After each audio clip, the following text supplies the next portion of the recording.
By the end of June, they'd arrived in Sylvia's hometown of Wellesley, Massachusetts, and Ted writes to Olwyn again with his first impressions. What a place America is. Everything is in cellophane. Everything is 10,000 miles from where it was plucked or made. The bread is in cellophane that is covered with such slogans as decrapularized, re-energized, multi-cramulated, bleached, double-bleached, rebrowned, unsanforized, guaranteed, no blaspheming. There is no such thing as bread. You cannot buy bread. And 50 processes that side of the wrappings, these loaves saw the last molecule of their original wheat. This is my main impression of America. It is a temporary expedition, in which we're living on food we brought to last the expedition out, and we mustn't put up houses to last more than a year because we shall soon be going. And everything is a temporary fixture, and we've so much to get done before we leave that there's no time to do more than sleep and hurry. That summer, as a wedding present, Aurelia, Sylvia's mother, rented the couple a cottage on Cape Cod, though their stay is not as idyllic as it might have promised. Her mother bought us this cottage, dowry almost, for the summer, hoping that we would relax and write. At first, the cost of the place, $70 a week, so got on my nerves that I couldn't do anything. A too costly article paralyses my appreciations. It paralysed Sylvia too. We sat, we got brown on the beaches, we idled for 3 weeks.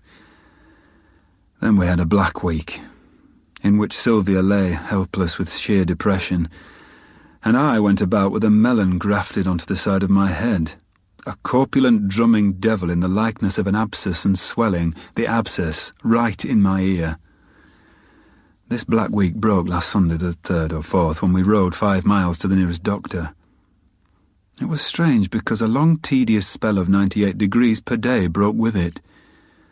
The rain fell as I've never seen it. Thunder was continuous.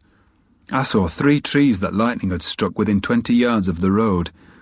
Anyway, the doctor's magic was good. The air had cleared up by Tuesday, Sylvia cleared up, and suddenly we've begun to write like angels and apply our brains like the bits of electric drills. In the autumn, they moved into a flat in Northampton, from where Ted, initially at a loose end, writes to his friend Lucas Myers. Sylvia is teaching. At present, I'm doing nothing. I sit for hours like the statue of a man writing, except that during the 3rd or 4th hour, a bead of sweat moves on my temple. I've never known it so hard to write. I have never, of course, tried to write before. Since I came, I've got about 4 poems, which seemed to me an improvement. Publishing all the poems I had has done one thing, made it impossible to go on writing in that fashion. I shall get a part-time job, I think. The girls, their number and their surprising likeness one to another, and their machined glaze of hyper-health, are almost unnerving. Chromium Dianas. At the end of 1959, after 2.5 years, they decided to return to England. By this time, Sylvia was pregnant with their first child. When they arrived in London, they eventually found a flat to rent near Primrose Hill, where on the 1st of April 1960, Frida Rebecca was born. The baby's head appeared like a mushroom, and the midwife guided it every second. Then, all at once, it slid clean out, looking exactly like a pink translucent balloon, baby-shape, smeared all over with a whitish cream like wet flour. The cord was around its neck, but not tightly. A little girl. Despite the domestic upheaval, literary life for both poets remained active. Lupercal, Ted's second collection, was published in April, and Sylvia's first book of poems, The Colossus, was due for publication in October of that year. The couple are invited to literary dinners. We had dinner with Eliot and Spender and their wives. Very pleasant. Eliot is whimsical and pleasant, at the same time very remote. He talks, staring at the floor between his feet when he's sitting, and looks up only to smile at his wife. His smile is like that of a person recovering from some serious operation. Spender chatted so much that he wrote us a letter afterwards apologising, but he was charming. I didn't expect to like him at all, and found him almost congenial. They talked exclusively of the Bloomsbury Group and its satellites, literary gossip. Eliot isn't at all unguarded in his remarks. He has huge, thick hands. Unexpected. When it came to writing to Aurelia, Sylvia's mother, Ted was a dutiful son-in-law. He addresses her here on the pitfalls of fatherhood and literary celebrity. It's not true that only women have children, for instance. I think the general psychological upheaval is quite as severe for the father. This was complicated, as an illness might be, by the fact that when I got back here, having left in 1957 as a complete unknown, I found myself really quite famous, and was deluged by invitations to do this, give readings, do that, meet so-and-so, etc., and many doors were comfortably wide open that I had never dreamed of being able to enter, and places such as the BBC, which I'd been trying to penetrate for years, suddenly received me as a guest of honour. Naturally, I wanted to take advantage of some of this, telling myself that there was a real advantage there to be taken. And so, besides the profound inner revolution caused by Frida's arrival, I had to manage also the profound inner revolution of becoming something of a public figure. The first of these revolutions was natural and welcome and good in every way.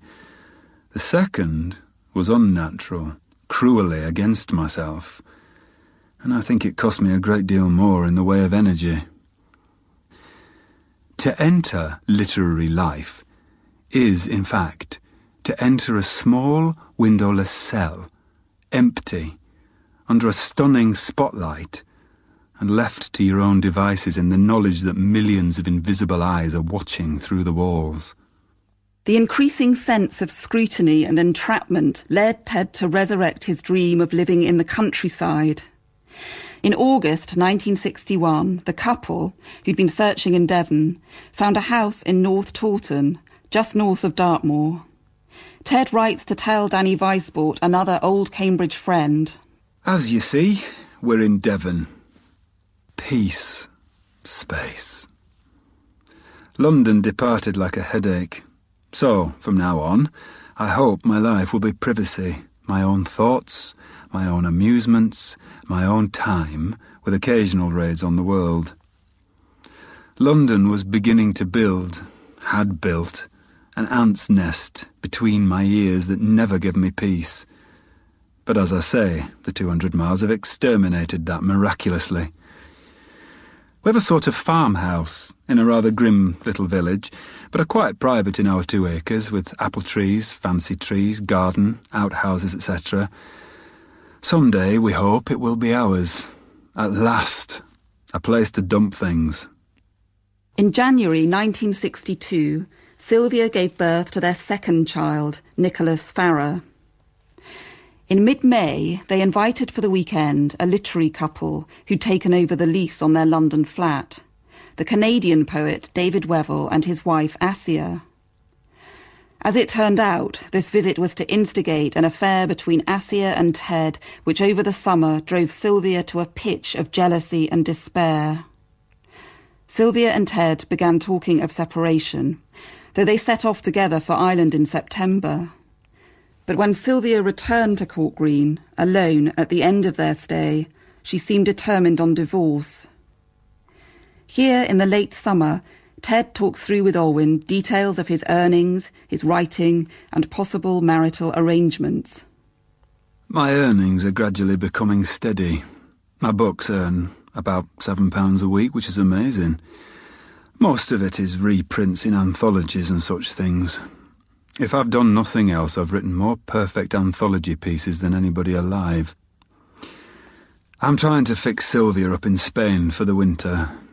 Then, by next spring, have this spare cottage renovated and a nanny living in.